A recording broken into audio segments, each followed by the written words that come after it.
Hi, this is Swan from Swan Amity Studios. We are going to be making Japanese Kanzashi today.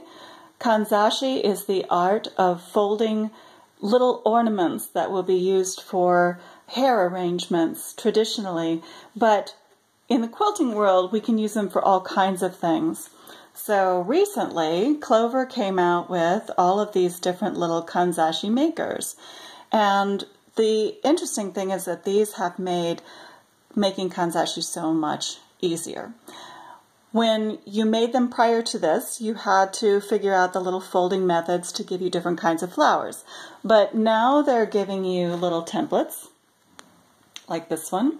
This is the large orchid petal template, and they're also giving you small versions of that one too, so you could see the difference in size. Today what we're going to be showing you is how easy these templates are to use.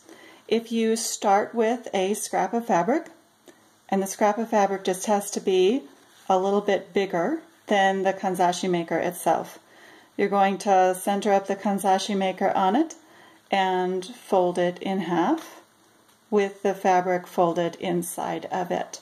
You just want it to line up all the way, and you want to make sure that there are no little folds or wrinkles inside of the template. Then you can take the little top, see we have like a little clamp at the top, and squeeze it, and that's going to hold the fabric in place. To get started, you want to trim back the excess fabric. So we're going to start just by taking off all of our excess. Now you'll notice that that's not really important exactly how much you take off, as long as you're consistent. In this case, I'm leaving what looks like about 1/8 of an inch of fabric, but if I left no seam allowance, that would also be okay. We could go all the way up to the edge of the template. Get rid of our excess stuff there. And now we're going to follow the directions, which you'll notice this is all numbered, but on the other side too there's the same numbers. They all match up with the holes on the other side, and this one, number 1, says start. That's where we're going to begin. So we have our needle and thread. I'm using a John James applique needle, and we're going to be driving through some layers of fabric, so I'm going to use my thimble too. I'm going to start at number 1 where it says to begin, and I'm going to stitch all the way around, going through each hole just like it's indicated in order. 1, 2, 3, 4, and then we're on 5, 6, 7, and 8. Once we go through 8, before we tie anything off, we want to just go ahead and release the template, pop it loose, and take our fabric piece out. Okay? We set our template aside now, and what we're interested in now is gathering those stitches. See how those are nice long stitches? We're going to gather those up. So we're going to pull tight, and I'm just going to hold my thumb and forefinger right at the middle of the crease there while I gather everything up. Now, when you first gather everything, it just kind of looks a little bit boring. There's our petal. It does not look like the petal in the picture. It doesn't look like the petal in the picture from the other side either. So we have to do a little forming. And one of the easiest ways to get started doing a little forming, you'll notice from the back side, we just kind of want to straighten everything out. So all of our little folds line up on the bottom and line up across the top. That's pretty good. Okay. We want to then take these kind of little floppy outside edges, right there, and fold them down on both sides. And then I'm going to stitch right through them. This is where that thimble comes in really handy. We're going to pull that stitch through. Okay. Now there's a variety of things you can do to form your petals.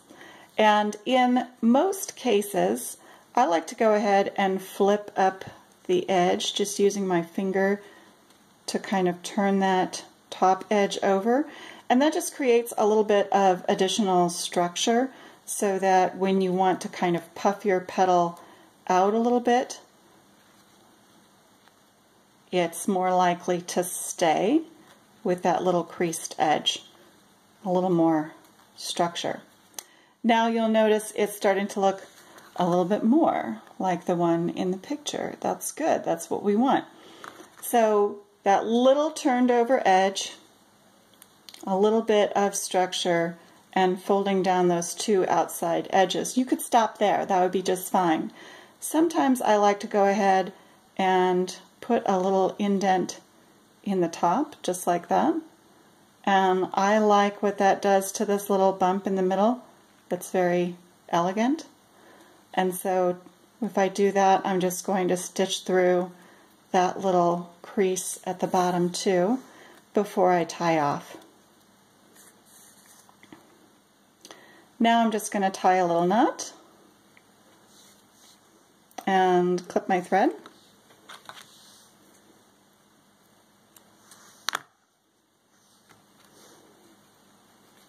Now I have a neat little petal to add to its partners, like that.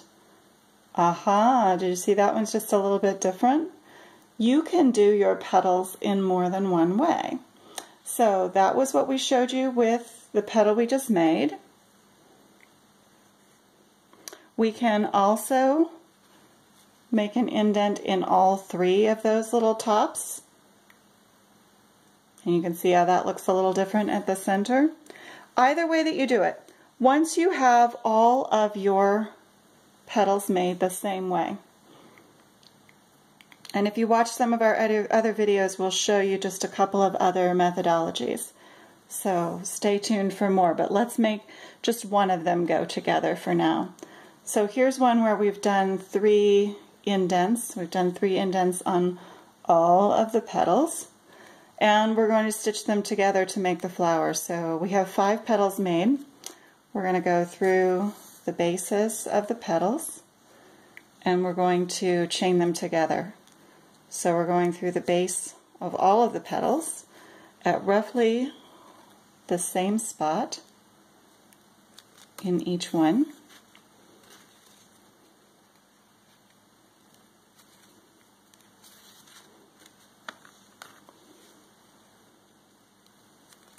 Just like that.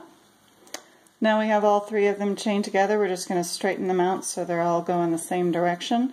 And we're going to stitch through the first one more time to close the circle of the petals.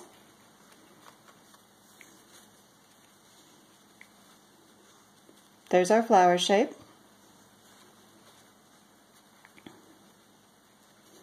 Now we're just going to tie a little knot in our flower shape, and when we have tied off our knot, our petal will be ready, or our flower will be ready to go on to our quilt. So whether you are adding this to a quilt top, whether you are adding it to, my daughter likes to wear them in hairpins, or on her little headbands. They're also really great to decorate backpacks with, so perfect little things to add on to stuff. What I think is really fun at this point is to use a sew-through button, any sew-through button, and stitch through from the back side, grab the top of the sew-through button, stitch back through to the other side, and use that to kind of squish down the center of your flower and secure that to your project. Really beautiful little Kanzashi flowers. They come in multiple different kinds. This is the orchid petal version from Clover, but you can find them in a variety of other petal shapes. We hope that this gives you an idea of how easy it is to use the Kanzashi petal makers. They're so fantastic. We really enjoy that Clover made them. We're using them on our latest pattern, Love Doves. So if you've bought the pattern Love Doves and you were interested in how to use your Kanzashi makers, here you go. You're all ready. You can make them big and you can make them small. Lots of different opportunities. Watch our other videos to find out how to make other shapes. Thanks very much. Have a great day.